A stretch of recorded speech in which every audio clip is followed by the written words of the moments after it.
Hello students, welcome back to chemistry classes. Class 12th chemistry plus NEET plus JEE के segment में मैं श्रवण कुमार एक बार फिर से सभी स्टूडेंट्स का वेलकम करता हूं।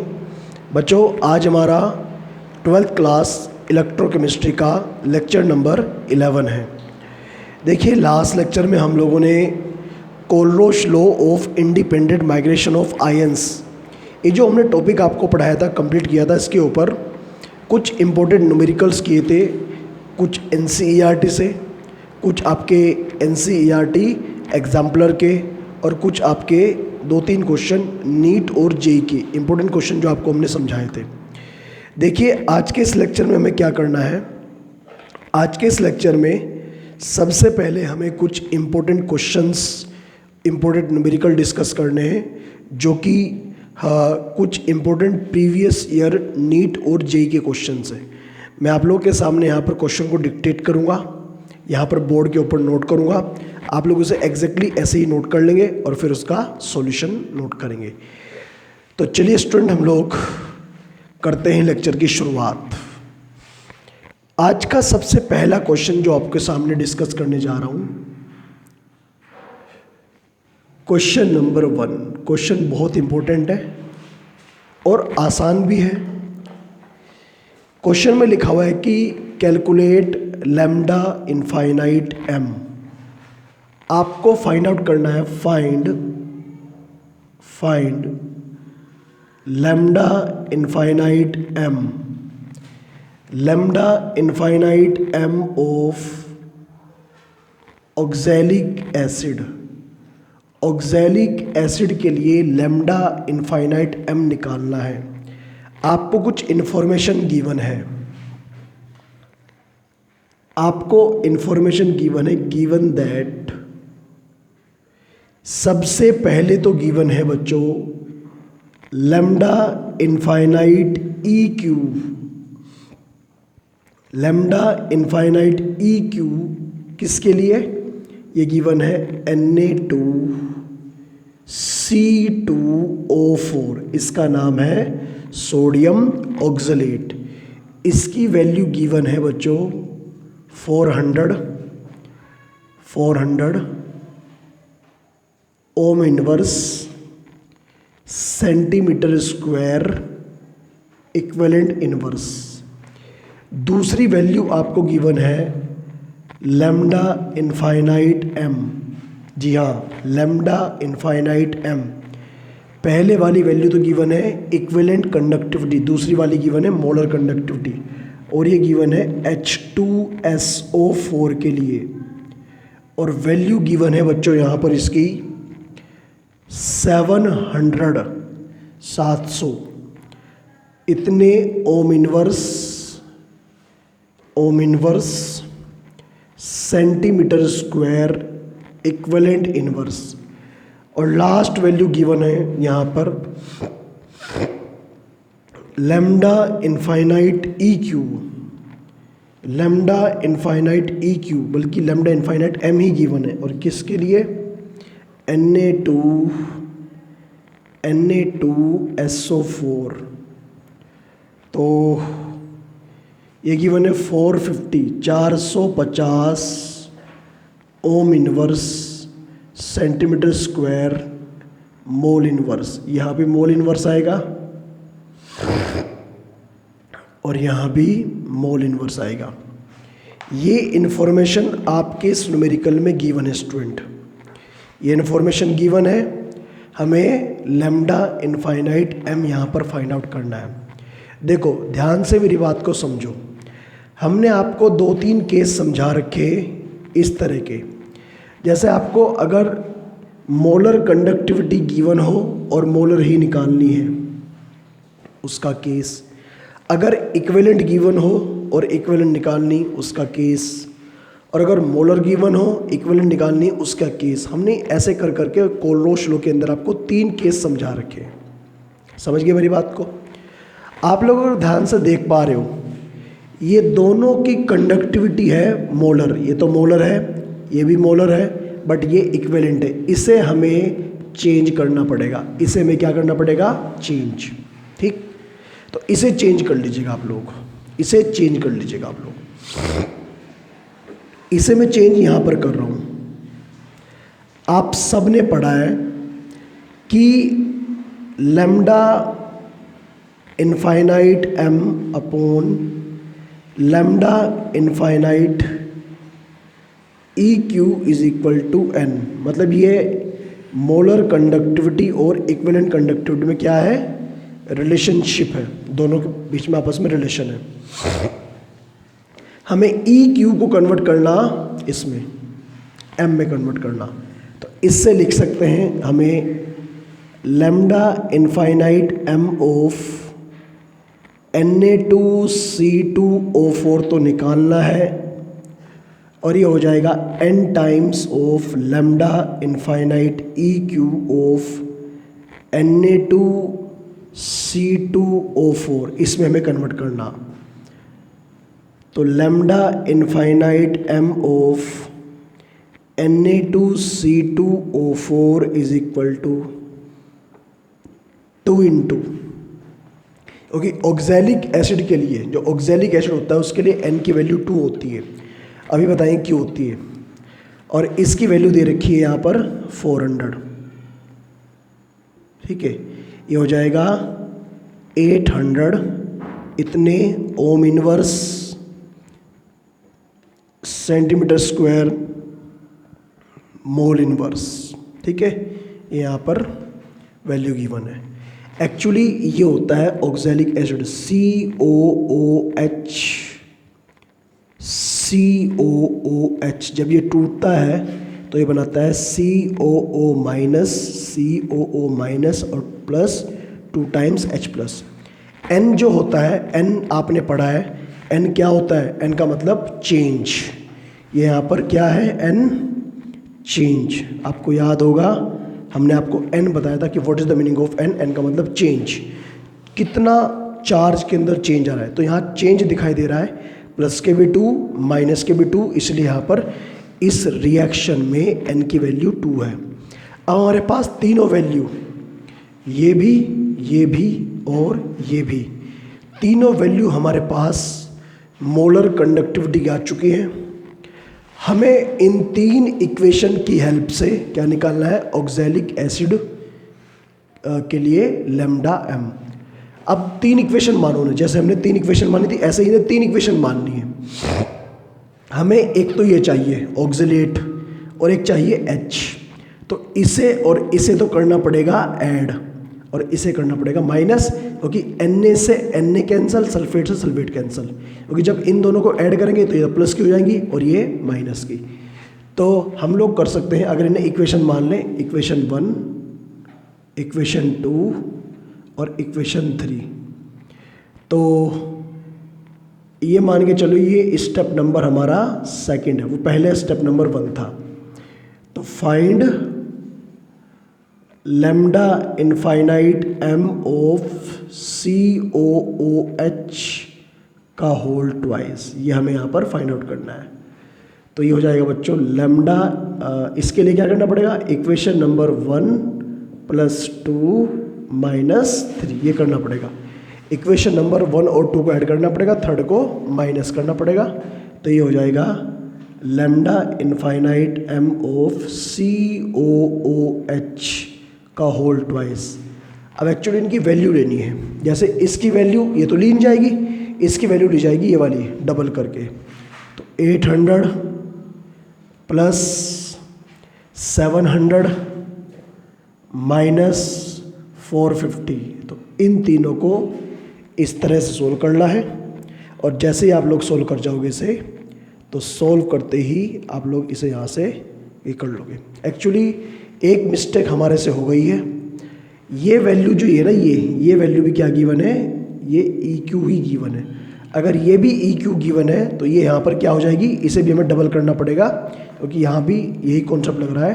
तो यहाँ पर हम लोग ये वैल्यू भी डबल कर लेते हैं और इसे हम लोग डबल कर लेते हैं यहीं पर, ठीक है। ये हो जाएगा 2 इंटू 450, ठीक है। तो जैसे ही यहाँ पर रखेंगे वैल्यू, ये 900 आएगा, 900 आएगा। और जैसे ही इसे हम लोग सोल्व करेंगे, सोल्व करते ही आंसर आ गया आपका 600, इतने ओम इनवर्स, सेंटीमीटर इनवर्स, और ये आपका मोल इनवर्स। तो ये आ जाएगा बच्चों आंसर। बस ये है कि आपको सभी वैल्यूज़ एक ही यूनिट में कन्वर्ट करनी है। तो ये तो है बच्चों आज का पहला न्यूमेरिकल। एक बार वीडियो स्टॉप करके वीडियो को थोड़ा सा रिवाइंड कर करके चेक कर करके देखते रहिएगा, तो ये आप लोग समझ जाएंगे। नहीं समझे, अगर कोई डाउट रहा तो आप लोग मेरे से पूछ लेंगे स्टूडेंट, ठीक है। कर लिए नोट आप लोग इसे।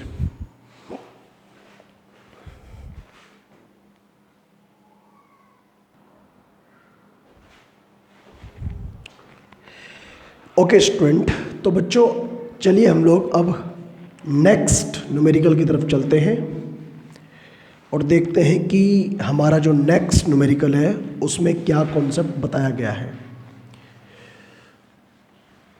नेक्स्ट न्यूमेरिकल पोर्शन हमारा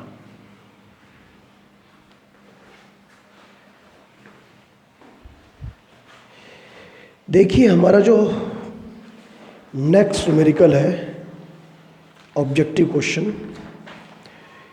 क्वेश्चन तो वैसे बहुत ही आसान ही है, लेकिन फिर भी देख लेते हैं। इस क्वेश्चन में ये कहा कि हमारे पास में एक n is equal to 1 normal, मतलब इसकी नॉर्मेलिटी 1 है। इतनी नॉर्मेलिटी का एक सॉल्यूशन गिवन है जिसका रेजिस्टेंस कितना दे रखा है, 250 ओम ये दे रखा है। अगर आपको सेल कांस्टेंट की जो मेजर्ड वैल्यू है L/A की वैल्यू गिवन हो तो 1.15 इतने सेंटीमीटर इनवर्स ये गिवन हो, तो बताइए इक्विवेलेंट कंडक्टेंस कितना होगा। ये बताना है कि लैम्डा EQ कितना होगा इस सॉल्यूशन का, ठीक है। आंसर देख लीजिए, आंसर यहाँ पर गिवन है 1, 2, 3 और ये 4। पहला गिवन है 4.6, 9.2, 18.4 और 0.023 यूनिट इतने ohm inverse centimetre square equivalent inverse, unit सबकी सेम है। तो ये आपको आंसर गिवन है, ये हमारे ऑप्शन गिवन है। देखिए इस डेटा से कैसे न्यूमेरिकल सोल्व करेंगे। ये न्यूमेरिकल 2 स्टेप में होगा। सबसे पहले स्टेप नंबर 1, स्टेप नंबर 1 में हम लोग करेंगे फाइंड आउट कापा। सबको पता है कापा इज इक्वल टू होता है 1/r इंटू L/A। तो पहले स्टेप में हमने क्या फाइंड आउट कर लिया, कापा। तो कापा कैसे फाइंड आउट करें, 1/250 इंटू L/A की वैल्यू गिवन है 1.15। यहाँ से जैसे ही आप लोग कापा फाइंड आउट करेंगे, कापा आएगा आपका इन ओम इनवर्स सेंटीमीटर इनवर्स, ये आ जाएगा यहाँ से। तो उसी के अकॉर्डिंग आप फिर रखोगे स्टेप नंबर 2, और स्टेप नंबर 2 में आप लोग फाइंड आउट करोगे find lambda equivalent. Lambda equivalent का फॉर्मूला होता है lambda EQ is equal to kappa into 1000/n। ये होता है लैम्डा EQ का फॉर्मूला। तो lambda EQ is equal to kappa, kappa की वैल्यू यहाँ से पुट करिए, कितनी है 1/250 इंटू 1.15 इंटू 1000/n। n की वैल्यू कितनी है 1। तो बस वैल्यू पुट करते ही आप लोग यहाँ से आंसर आएगा, और आंसर इनमें से कोई होगा, ठीक है। तो आंसर आप लोग देखकर पहचान लेंगे। ऑप्शन आप लोग के सामने गिवन है, बस आपको यहाँ पर कैलकुलेशन करनी है और इनमें से कोई भी एक ऑप्शन को सिलेक्ट कर लेना है। उम्मीद है ये क्वेश्चन आप लोग समझ गए होंगे कैसे करना है। 2 स्टेप में सोल्व करना है और इजी होने वाला क्वेश्चन है, ठीक है, करिए नोट।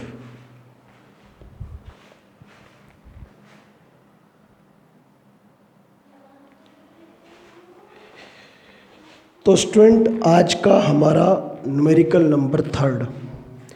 अब हम लोग तीसरे न्यूमेरिकल पर आते हैं, देखते हैं इस न्यूमेरिकल में क्या लिखा हुआ है।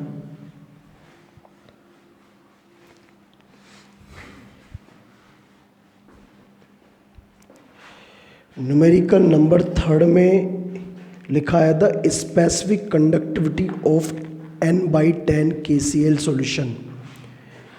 क्वेश्चन नंबर 3, एक KCl सॉल्यूशन है और इसकी नॉर्मेलिटी गिवन है कितनी, 1/10 मतलब n/10, ठीक है।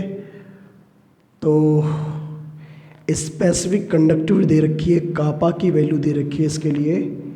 Specific conductivity of n/10 KCl solution at 20 degree Celsius is 0.012 इतने ohm inverse centimetre inverse, ohm inverse centimetre inverse ये दे रखा है।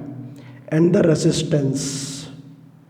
Resistance R is equal to given है, resistance of the cell is 56 ohm, ये दे रखा है आपको। इन्होंने पूछा द सेल कांस्टेंट इज, पूछा है कि सेल कांस्टेंट क्या होगा, ये आपको बताना है। सेल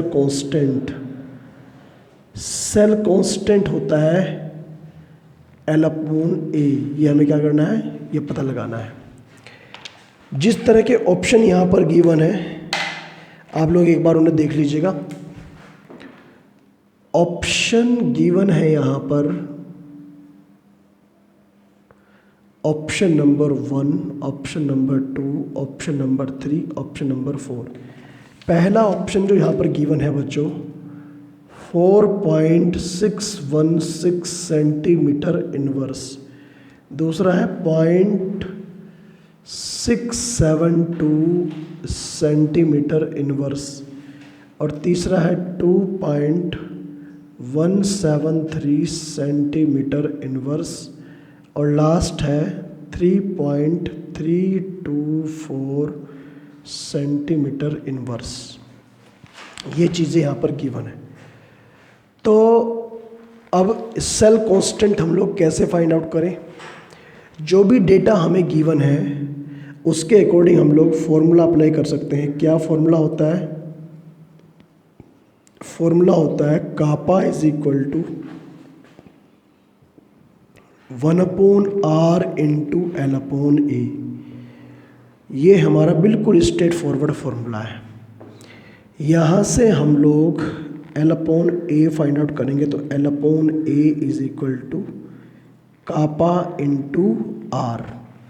तो L/A इज इक्वल टू होता है कापा, कापा की वैल्यू कहाँ पर गिवन है 0.012 और ये आपका 56। बस इसे आपको सोल्व करना और आप लोग यहाँ से L/A को फाइंड आउट कर लेंगे। बहुत ही आसान सा कॉन्सेप्ट है, वैल्यू पुट करते ही आपको आंसर का पता लग जाएगा और आंसर आप लोगों के सामने है, ठीक है। ये भी आपके पास एक बहुत ही सिंपल सा क्वेश्चन था, ठीक है। अब जो इसके अंदर बाकी क्वेश्चंस बचे हैं वो मैं आपको आपके ग्रुप में सेंड करूँगा, ठीक है। 4-5 क्वेश्चन और बचते हैं तो उन क्वेश्चंस को आप लोग सोल्व करके मेरे पास में सेंड करिएगा, ठीक है। आज मैं आपको इस लेक्चर में क्वेश्चन तो इतने ही कराऊंगा, लेकिन अब हम लोग शुरू करेंगे एक बहुत ही इम्पोर्टेंट टॉपिक है, उसकी शुरुआत करते हैं। वो भी आपके समझने वाला टॉपिक है, बहुत इम्पोर्टेंट टॉपिक है, ठीक है स्टूडेंट। तो चलिए हम लोग एक बार उस टॉपिक की शुरुआत करते हैं स्टूडेंट।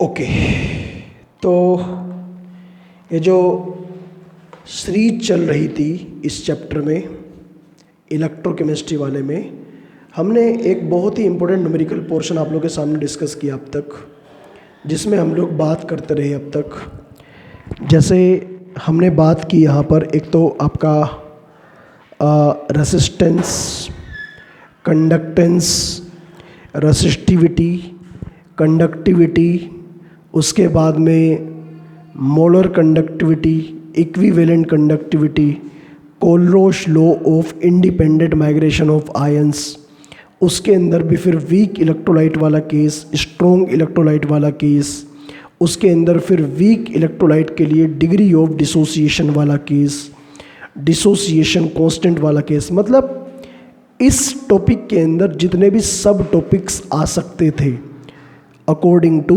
NCERT, मैंने एक एक पॉइंट विदाउट एनी एक्सेप्शन आप लोग के सामने डिस्कस किया। ठीक है, अब आप इस टॉपिक के ऊपर, ये जो कंडक्टिविटी, कंडक्टेंस, कोलरोश लॉ, ये जो टॉपिक है, इस टॉपिक के ऊपर आप लोग पिछले जितने भी ईयर्स में आए हुए क्वेश्चंस हैं, बोर्ड के हों, नीट के हों, जेई के हों, एक सिंगल क्वेश्चन ऐसा नहीं होगा जो आप लोग नहीं कर सकते। सारे क्वेश्चंस आप लोग आसानी से सॉल्व कर सकते हो। एक सिंगल क्वेश्चन, मैं आपको कह रहा हूँ, एक सिंगल क्वेश्चन भी ऐसा नहीं होगा, चाहे वो किसी भी एग्जामिनेशन का हो, बोर्ड का हो, प्रीवियस ईयर बोर्ड का, प्रीवियस ईयर नीट का, प्रीवियस ईयर जेई का, सारे क्वेश्चंस कर सकते हो। और आज हमें अब शुरुआत करनी है एक नए टॉपिक की। देखिए, आज का हमारा जो नया टॉपिक है, इस चैप्टर का नेक्स्ट टॉपिक, उसमें हम लोग कुछ इस तरह के वर्ड्स यूज़ करेंगे जो मैं आपको यहाँ पर बताने जा रहा हूँ। जैसे मैं यहाँ पर 2-3 पॉइंट लिख रहा हूँ, ये मान के चलिए ये हमारा आज का टॉपिक नंबर 2 है, क्योंकि पहला सेगमेंट तो हम लोग पढ़ा चुके हैं आपको। मेजर टॉपिक नंबर 2 है। आपने ये वर्ड सुने होंगे, जैसे ऑक्सीडेशन, जैसे आपने सुना होगा वर्ड रिडक्शन, जैसे आपने सुना होगा वर्ड, तीसरा word redox reaction, redox reactions. ठीक है, ये वर्ड आपने सुने होंगे। और इसके अंदर भी एक फिर और कुछ टॉपिक्स आते हैं, जैसे कि मैं आपको बताऊं यहाँ पर बच्चों, आपका रिडॉक्स रिएक्शन के बाद ऑक्सीडाइजिंग एजेंट, ऑक्सीडाइजिंग एजेंट, उसके बाद नंबर 5 पर हम लोग पढ़ेंगे reducing agent, reducing agent, reducing agent, oxidising agent, reducing agent. उसके बाद में 6 नंबर पर एक नाम आता है oxidation potential, oxidation potential. 7th number पर रिडक्शन पोटेंशियल, रिडक्शन पोटेंशियल। ये जो मैंने आप लोगों के सामने कुछ इम्पोर्टेंट वर्ड्स लिखवाए, ये वर्ड्स फ्रिक्वेंटली यूज़ होने वाले हैं इस टॉपिक में जो मैं आपको पढ़ाने जा रहा हूँ। बहुत ही इम्पोर्टेंट वर्ड्स हैं और इन हर एक वर्ड का यूज़ आगे आने वाले टॉपिक में कहीं ना कहीं बार बार यूज़ होगा, कई बार यूज़ होगा। ठीक है, तो सबसे पहले हम लोग इन वर्ड्स को एक एक करके डिफाइन कर लेते हैं, चेक कर लेते हैं कि इन वर्ड्स का मतलब क्या है। देखिए, ये जो वर्ड्स हैं ये आप लोगों ने पहले भी कई बार सुने होंगे, पढ़े होंगे, कहीं ना कहीं आप लोगों ने सुने ही होंगे। एक एक करके अगर हम लोग डिस्कस करें इन्हें, जैसे अगर मैं इनमें से सबसे पहले टॉपिक को, सबसे पहले वर्ड को डिफाइन करूं, ऑक्सीडेशन हम लोग किसे बोलते हैं? What is the meaning of oxidation? क्या होता है ऑक्सीडेशन? आप लोगों ने ऑक्सीडेशन के रिगार्डिंग 11th क्लास में पढ़ा होगा बच्चों कि अगर मैं कहूँ एडिशन ऑफ ऑक्सीजन ऑक्सीडेशन कहलाता है, या फिर इसके साथ रिमूवल ऑफ हाइड्रोजन, ये भी क्या कहलाता है? ऑक्सीडेशन। एक ही बात है, एडिशन ऑफ ऑक्सीजन कह दीजिए या फिर कह दीजिए रिमूवल ऑफ हाइड्रोजन। दूसरी बात ये, अगर मैं आपसे कहूँ addition of oxygen removal of hydrogen, अगर मैं आपसे कहूँ यहाँ पर लॉस ऑफ इलेक्ट्रॉन्स, ये भी तो ऑक्सीडेशन है। अगर कोई एलिमेंट इलेक्ट्रॉन लॉस करता है वो भी ऑक्सीडेशन है। अगर मैं आपसे कहूँ यहाँ पर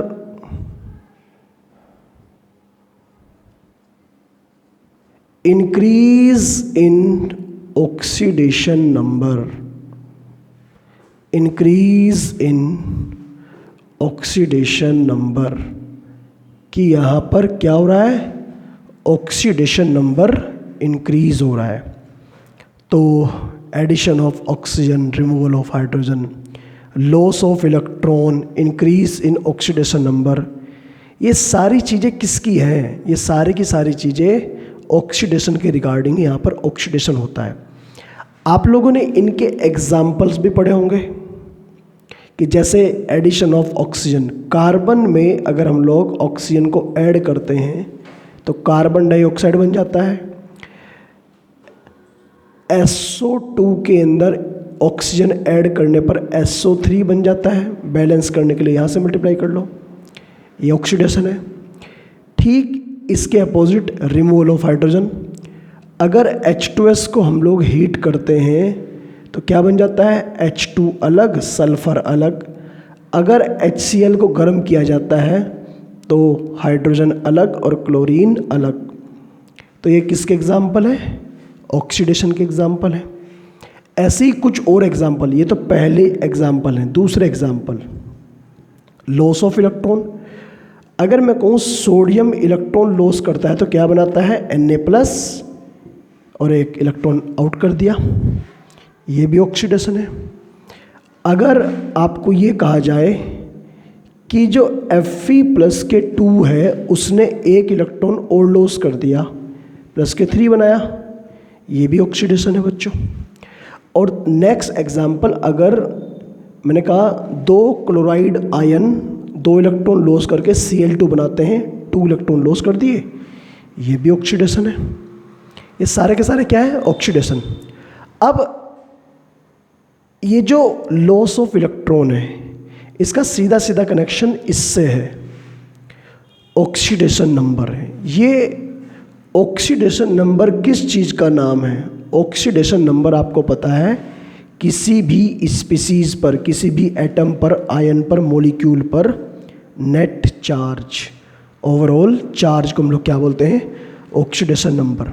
जैसे यहाँ पर चार्ज है, यहाँ पर चार्ज 0 है, यहाँ पर प्लस का चार्ज है, तो क्या हो रहा है? Increase in oxidation number. Charge का क्या हो रहा है? इंक्रीमेंट, चार्ज इंक्रीज हो रहा है। अगर चार्ज इंक्रीज होगा, ये भी इंक्रीज हो रहा है। माइनस से 0 जाना, ये भी तो इंक्रीज है।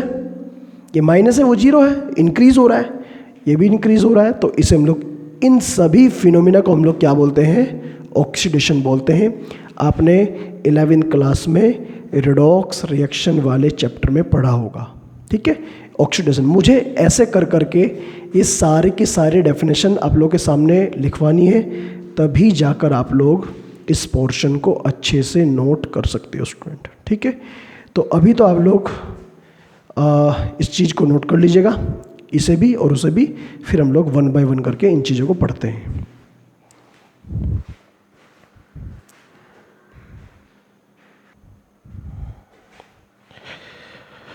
ओके स्टूडेंट, तो आज के इस लेक्चर को यहीं पर कंप्लीट करते हैं और नेक्स्ट लेक्चर में हम लोग बात करेंगे, शुरुआत करेंगे इसी टॉपिक से। 1 बाय 1 करके हमें ये सारे के सारे डेफिनेशन पढ़नी है, ठीक है? हर एक डेफिनेशन को अच्छे से एक्सप्लेन करना है, तब जाकर इस टॉपिक का बेसिक क्लियर होगा, क्योंकि आगे जाने पर ये टॉपिक डिफ़िकल्ट होगा, आसान नहीं होगा। ठीक है स्टूडेंट, तो चलिए स्टूडेंट आज के लेक्चर को यहीं पर कंप्लीट करते हैं और मिलते हैं नेक्स्ट लेक्चर में। Thank you, all the best.